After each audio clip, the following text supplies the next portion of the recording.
Hi everyone, welcome back to my channel. আজ আমি তোমাদের সাথে শেয়ার করব সেমুই দিয়ে তৈরি করা পায়েস। তোমরা অবশ্যই বাড়িতে একবার এইরকম ভাবে ট্রাই করো, দেখবে স্বাদটা অন্যরকম হবে। এই রেসিপি তৈরি করার জন্য প্রথমে আমি এখানে নিয়েছি সেমুই, তারপর নিয়েছি কাজু ও কিশমিশ, এরপর আমি এখানে নিয়েছি চিনি ও লাল মিছরি। তোমরা এখানে শুধু চিনিও ব্যবহার করতে পারো। এরপর আমি এখানে নিয়েছি 1 গ্লাস দুধ ও একটি আমল দুধের প্যাকেট। এরপর আমি একটি কড়াইয়ে দেব পরিমাণ মতো ঘি। তারপর আমি এর মধ্যে দিয়ে দেবো কাজু ও কিশমিশ। তারপর এই কাজু ও কিশমিশগুলো আমি 1 মিনিট মতো ভেজে নেব। তোমরা চাইলে আলাদা আলাদাও ভাজতে পারো। আর ভাজার সময় অবশ্যই বারবার করে নাড়বে, না হলে পুড়ে যেতে পারে।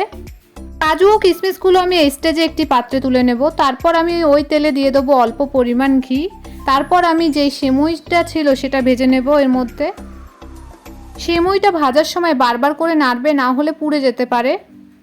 আর গ্যাসটা মিডিয়াম ফ্লেমে রেখে দেবে। সেমুইগুলো আমি 3 থেকে 4 মিনিট মতো ভেজেছি। তারপর আমি একটি পাত্রে ঢেলে নিয়েছি। তারপর আমি ওই কড়াই দিয়ে দেবো 1 গ্লাস দুধ।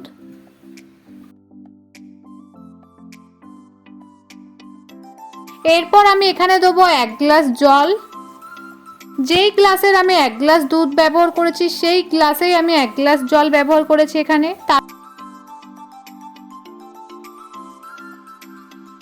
এরপর আমি দুধটা 2 মিনিট মতো ফুটিয়ে নেব। তারপর আমি এখানে দিয়ে দেবো গুঁড়ো দুধ। এরপর আমি ভালো করে নেড়েচেড়ে নেব, আর বেশ অনেকক্ষণ ধরে নাড়বো যাতে গুঁড়ো দুধটা ভালো করে মিক্স হয়ে যায়। এরপর আমি এর মধ্যে দিয়ে দেবো চিনি ও তাল মিছরি। তারপর সবকিছু বেশ ভালো করে একবার মিক্স করে নেব। এরপর আমি দুধটা 4 মিনিট মতো ফুটিয়ে নেব। তারপর এর মধ্যে দেব 2টো এলাচ। এরপর দেব অল্প লবণ। তোমাদের যদি মনে হয় লবণ দিতে তবেই দেবে। তারপর একবার বেশ ভালো করে মিক্স করে নেব। এরপর 1 মিনিট মতো ফুটে আসলে এরপর আমি এর মধ্যে দিয়ে দেবো ভেজে রাখা সেমুইগুলো। তারপর সব কিছু বেশ ভালো করে একবার মিক্স করে নেব।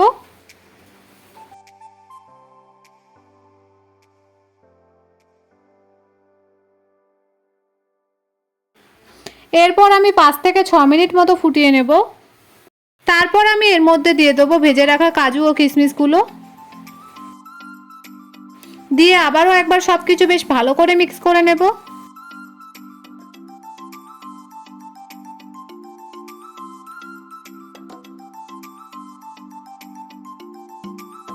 এরপর আমি আবারও 5 মিনিট মতো ফুটিয়ে নেব।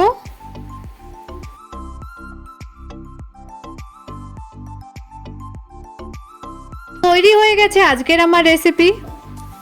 আমি এর থেকে আর গাঢ় করব না, কারণ ঠান্ডা হয়ে গেলে সেমুইটা অনেকটা গাঢ় হয়ে যায়। তারপর এই সেমুইয়ের পায়েসটা আমি একটি পাত্রে ঢেলে নেব। আর তোমাদের যদি আমার এই ভিডিও ভালো লাগে তাহলে লাইক, কমেন্ট, শেয়ার, সাবস্ক্রাইব করবেন।